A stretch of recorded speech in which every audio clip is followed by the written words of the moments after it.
No Evangelho de Lucas, nós temos a história do rico Lázaro, onde ali realmente estava conversando ontem com o pastor sobre isso, e a gente vê que aquele texto de Jesus ali não é uma parábola. Aquele texto ali é uma história real. Jesus contou para os seus discípulos e para a igreja um fato que ele, como Deus, sabe que aconteceu. E a pessoa que vai sendo comigo destacando, olha, nas parábolas, Jesus não usava nome de pessoas.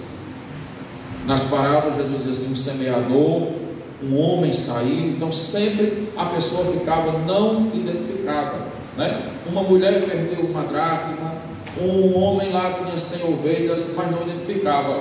A passagem do rico e Lázaro é a única onde Jesus identifica as duas pessoas que aparecem ali no texto, e ele vai mostrar um discurso do rico que não foi salvo ali, e não era por ser rico, né? Onde ele vai descrever com detalhes os tormentos que ele estava vivendo no inferno. O rico levantou os olhos e viu de longe Abraão e Lázaro no seu seio. E ele vai clamar e dizer: Pai Abraão, tenha misericórdia de mim e mande que Lázaro molhe a ponta do dedo em água e me refresque a língua, porque eu estou atormentado nestas chamas. Então nós vemos o que? Uma alma condenada ao inferno, descrevendo o que ele sentia no inferno, que ele vivia.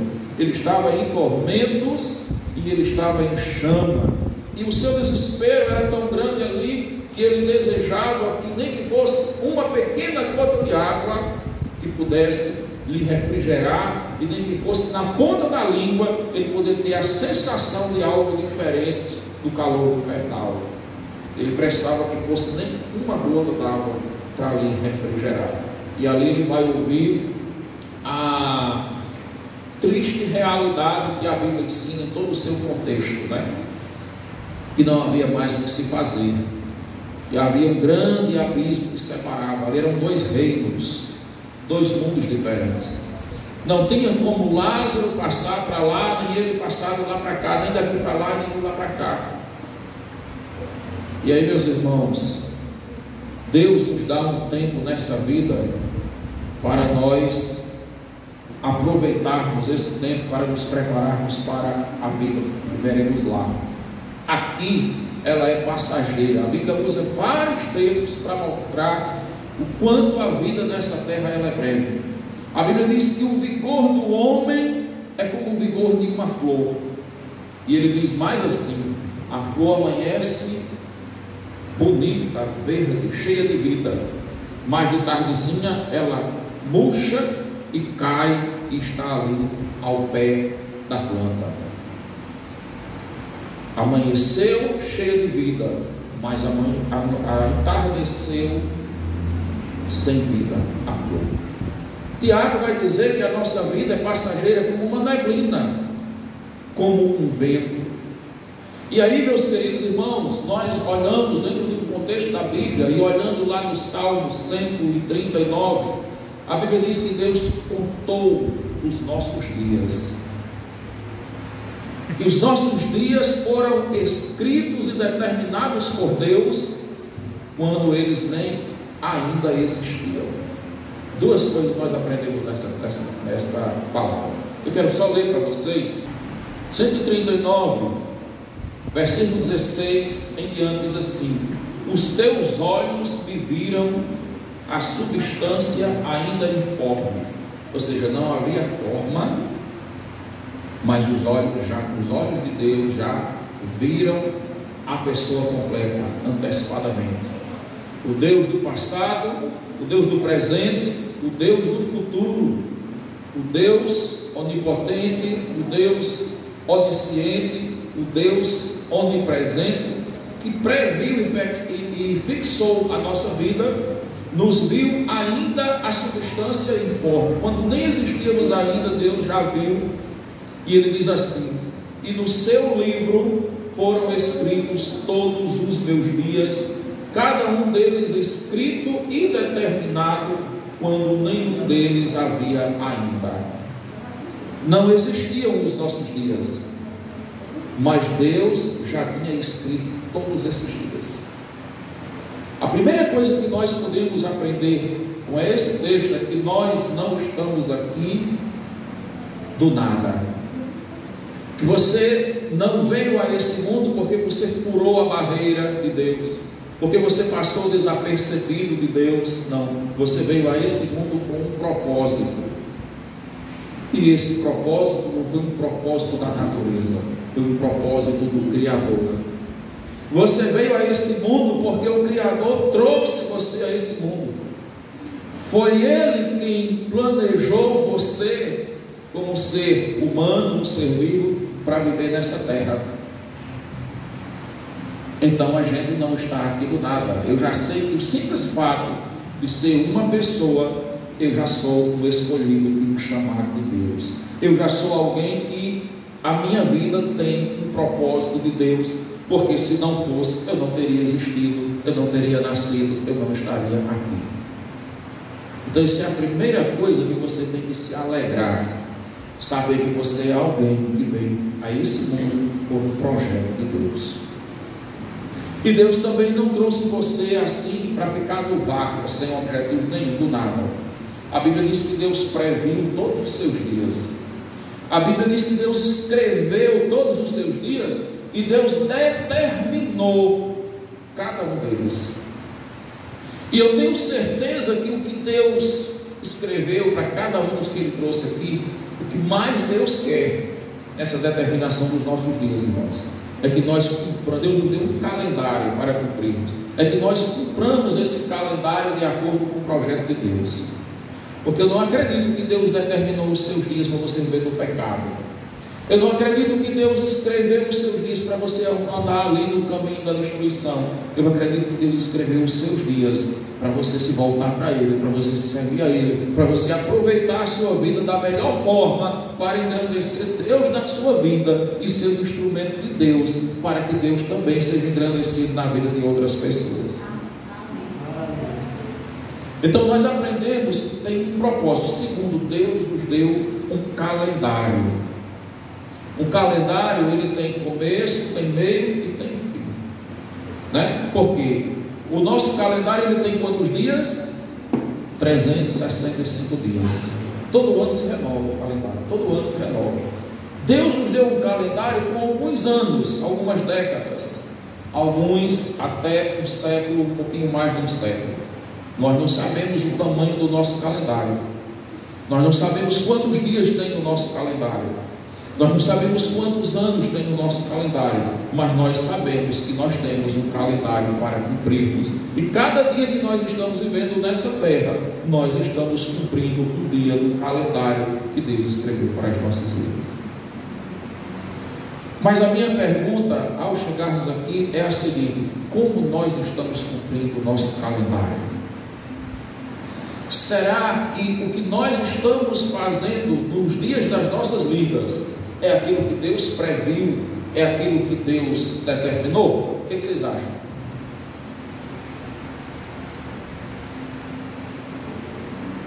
Ou vocês acham que Deus previu algo e nós podemos fazer diferente? É importante pensar nisso. Porque se nós estamos, se as pessoas estivessem todas cumprindo o calendário do jeito que Deus quer que a gente cumpra, todos estariam servindo a Deus. Ou não? Todos estariam fazendo o melhor, porque ele diz assim: louvem ao Senhor todos os moradores da terra, sirvam ao Senhor com alegria, todas as criaturas bendigam e exaltem o nome do Senhor.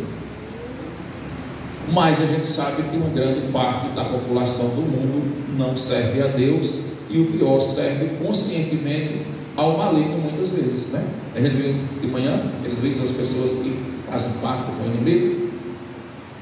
Então muita gente está cumprindo outro calendário, está desobedecendo a Deus, está envergonhando o nome de Deus. E aí como é que fica a situação? Né? Chegou um momento, eu gosto dessa parábola, que um homem, Jesus conta também uma parábola de um homem que era proprietário de uma grande propriedade, muita terra, ele gostava muito, investia muito na agricultura, e aí ele teve um ano que teve uma safra muito grande. Aí ele disse assim: eu vou pegar os meus silos, vou desmanchar e vou fazer maiores, eu quero que eles caibam mais produtos agrícolas, mais frutos da terra. Eu vou pegar os meus armazéns e vou puxar eles, aumentar os meus armazéns, porque eu vou ter uma colheita muito grande. E aí ele chegou no final daquela colheita e disse assim: os meus armazéns estão cheios, os meus silos estão cheios, e agora eu posso comer e dormir tranquilamente, porque eu tenho agora muitos alimentos aí armazenados para muitos e muitos anos na vida. Aí Jesus, para nos fazer refletir sobre essa questão da brevidade da vida, né? Que a vida aqui, que a gente está cumprindo um calendário que a gente não sabe o fim dele. Jesus chega e faz a seguinte pergunta: louco, hoje te pedirão a tua vida, e o que você fez, para quem servirá? Depois ele vai dizer assim: ajunte tesouro no céu e não na terra. Com certeza o calendário daquele homem não foi o calendário que Deus escreveu para ele, porque Jesus perguntou: o que você fez, para quem servirá? Será que o que Deus tinha para aquele homem não é que aquele homem servisse a Deus, que aquele homem fizesse algo que servisse para o reino eterno, que aquele homem se preocupasse com tesouros nos céus, e ele se preocupou com tesouros na terra, e quando ele pensou que tinha conquistado a sua vida aqui, ele nem se deu conta que era o final dos seus dias, que tinha cumprido o seu calendário, e ali ele não tinha mais tempo, né, para se preparar para a vida lá. Então, irmãos, nós muitas vezes erramos por isso, porque a gente deixa a vida eterna, a eternidade, a vida toda que Deus nos dá para lá, e a gente para de pensar sobre a importância que tem para nós, e a gente tem uma preocupação excessiva com a vida curta que a gente tem, com a vida passageira que a gente tem. Mas eu creio que se você está entendendo essa palavra hoje, você não está mais sem essa informação, né? De que nós cumprimos o calendário dado por Deus. Eu ia falar sobre anjos, comecei na apostila, depois voltei e acabei vindo para uma mensagem de evangelização. E eu acho que esse dia fazia parte do calendário de Deus lá. Ele escreveu e determinou que eu ia começar nesse estudo dos anjos hoje, mas que eu tinha que falar uma mensagem de evangelização. Estava escrito no meu calendário como pregador, porque deve estar escrito no calendário de alguém aí, como ouvinte da palavra de Deus, que Deus talvez tenha escrito assim: olha, no tal dia, hoje é quando? 31 de agosto, né? Disse para alguém de vocês aí: eu vou fazer com que um pregador lá comece falando em outro assunto, mas ele vai ter que vir para cá para falar desse assunto, porque eu quero que você escute o Evangelho da Salvação. Então tem algo de Deus para você nesta noite, né? Tem algo do Senhor nesta noite. Deus escreveu e Deus determinou os nossos dias. Deus nos prefixou antes que nenhum deles ainda existisse. Isso significa dizer que Deus marcou o dia do nosso nascimento. Ele sabe do nosso nascimento. Deus sabe o desenvolvimento da nossa vida. Deus sabe também o dia que a gente vai morrer. E aí tem um outro versículo da Bíblia que a irmã me falou, lá do Salmo 80, né? Acho que é o versículo 20, que diz assim: Senhor, ensina-nos a contar os nossos dias, para que alcancemos coração sábio. Aquele homem da parábola que eu falei, ele nem percebeu, ele não soube contar os seus dias. Ele não percebeu que a vida estava passando. E a gente não tem, irmãos, como contar esses dias e saber exatamente quando as coisas estão se aproximando. Alguns até têm, né? Quando você cai numa doença, você está num problema e você vê que é um estágio terminal, e você sabe que a qualquer hora vai chegar, você ainda tem como refletir que a vida está chegando ao fim para você. Mas quantas pessoas amanhecem o dia com saúde perfeita e elas não conseguem terminar o dia. Quantas pessoas jovens sem nenhum problema de saúde, sem nenhuma indicação que a pessoa vai morrer, morre. O jovem, o adulto, o idoso, sem nenhum problema de saúde, a pessoa morre. Porque a pessoa cumpre aqui o calendário que Deus escreveu para nós. E aí eu queria perguntar, né? Será que vocês têm feito essa reflexão, que vocês estão cumprindo um calendário que não é seu? Porque às vezes nós queremos acrescentar os nossos projetos dentro desse calendário, os nossos sonhos. Eu quero isso, eu quero aquilo, eu vou fazer isso, eu vou fazer aquilo. Mas a gente não pensa no que Deus escreveu dentro desse calendário e que nós devemos fazer para Ele. Poucos pensam, alguns pensam, é claro, né? E nós realmente somos desafiados a pensar. E eu queria dizer que se você não pensou ainda, procure pensar, porque esse calendário está se cumprindo e ele vai chegar ao seu fim. Vai ter o 31 de dezembro dele para você em algum momento. Vai ter o 31 de dezembro, meia-noite, completinha do dia 31 de dezembro para todos nós. E aí a gente vai amanhecer no 1º de janeiro, no primeiro minuto do dia 1º de janeiro da vida eterna. E como nós iremos amanhecer lá, né? Pastor, a Bíblia diz. A Bíblia diz que quando o homem morre, o corpo desce ao pó e o espírito volta a Deus que o deu. Mas ele volta a Deus que o deu para ouvir de Deus para onde ele vai. Se ele creu em Cristo Jesus como seu Senhor Salvador, a Bíblia fala de quem? Lázaro morreu e foi levado pelos anjos para o céu. Mas o rico estava onde? O rico não creu em Cristo. Lázaro passava todos os dias ali pedindo as migalhas que caíam na mesa, e a Bíblia diz que aquele homem se regalava esplendidamente. Por quê? Porque ele confiava nos seus bens, ele confiava na vida material, ele não pensou que o calendário dele ia se cumprir, não pensou que ele tinha um calendário, né? Ele pensava que o calendário era esse que a gente tem aqui, termina o ano, termina 2025, próximo 2026, está sempre se renovando, mas ele não pensou no calendário da vida espiritual. E muita gente não pensa nesse calendário. Mas eu queria desafiar você hoje a pensar nele. Por quê?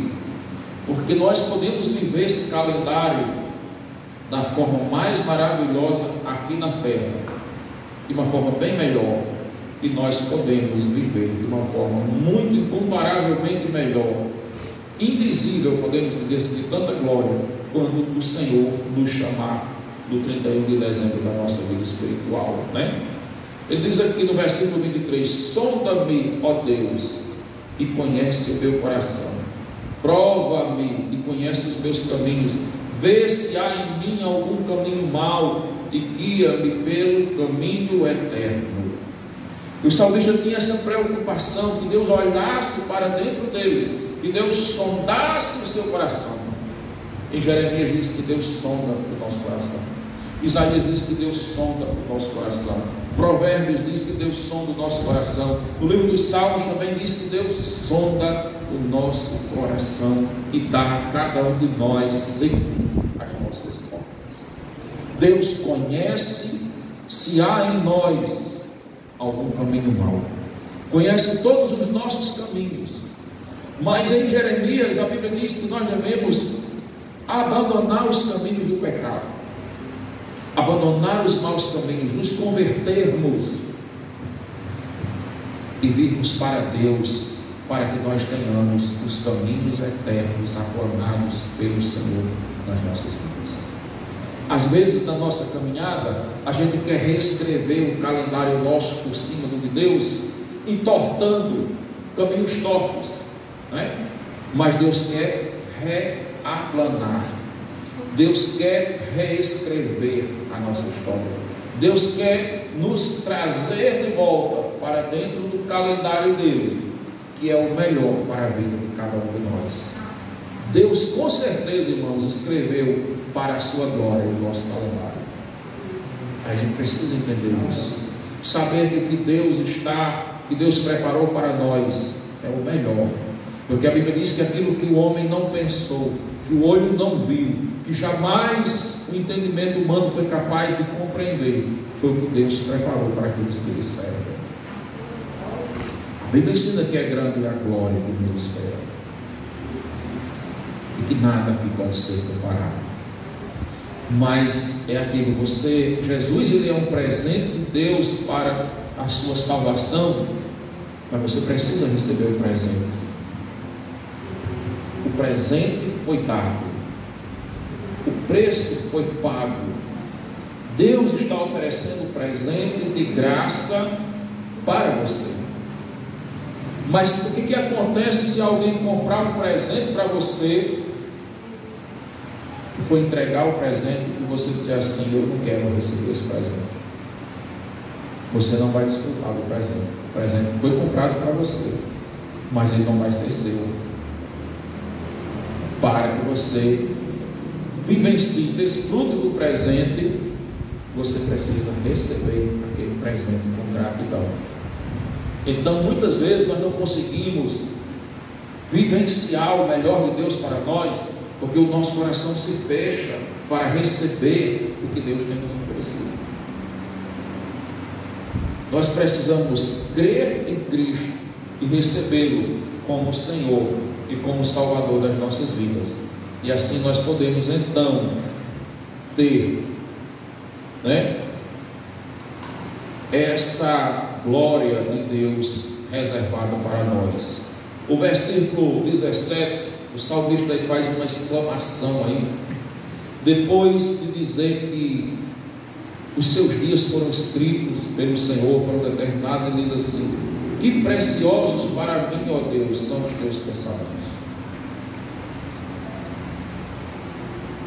Ele exclama de forma com gratidão, Como são preciosos para mim. Tem outro versículo aí que diz assim: como é bom, tal conhecimento é importante demais para mim.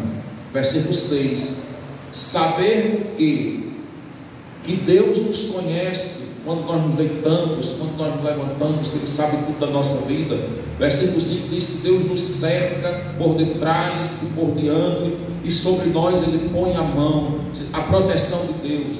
Deus nos guarda, Então, versículo 3 diz que Deus esquadrinha o nosso andar e o nosso deitar, que Deus conhece todos os nossos caminhos, ou seja, Deus sabe se nós estamos dia a dia andando como Ele previu e fixou, ou se nós estamos andando de forma diferente. E Ele diz no versículo de número 6: tal conhecimento é maravilhoso demais para mim, é sobre modo elevado, não o posso atingir. Saber que Deus preparou tudo para nós, que Deus escreveu da forma melhor, que Deus nos protege, nos cercando por trás e por diante, que Deus põe a sua mão sobre nossas vidas, que Deus cuida de nós, que Deus está envolvido com a nossa vida, é um conhecimento precioso demais. Como isso nos traz paz, como isso nos traz segurança, e como é diferente a vida de uma pessoa que não tem a esperança da proteção de Deus, que não sabe que Deus a ama, que Deus a criou, que Deus está com ela. Como é diferente o emocional e o espiritual da pessoa que não tem esperança de vida nenhuma. Mas o salmista estava dizendo: eu saber disso, eu conhecer que Deus me conhece, eu saber que Deus me conhece, que Deus sabe o meu interior, que Deus sabe da substância ainda informe, aquilo que me deu origem, Deus conhece cada célula, Deus conhece cada tecido do nosso corpo, Deus conhece os órgãos do nosso corpo, Deus conhece Ele tem um exame, um raio-x completo da saúde e da vida física e da vida espiritual, porque Deus nos vê por dentro e Deus nos vê por fora, e Deus vê aquilo que o homem não vê. Nós estamos nas mãos de Deus. Então, se a nossa vida, que foi criada por Ele, está nas mãos dele, Deus tem o direito de dizer para nós que o melhor caminho para a gente ter uma vida melhor nessa terra e uma esperança de vida futura é Cristo Jesus que Ele preparou para nós. Ele é digno, como Paulo diz assim: fiel é esta palavra e digna de inteira aceitação. Não temos por que duvidar do que o Senhor nos oferece. Nós temos é que crer em Cristo e recebê-lo nas nossas vidas. Amém? Que o Senhor nos agracie, né? Que o Senhor nos abençoe.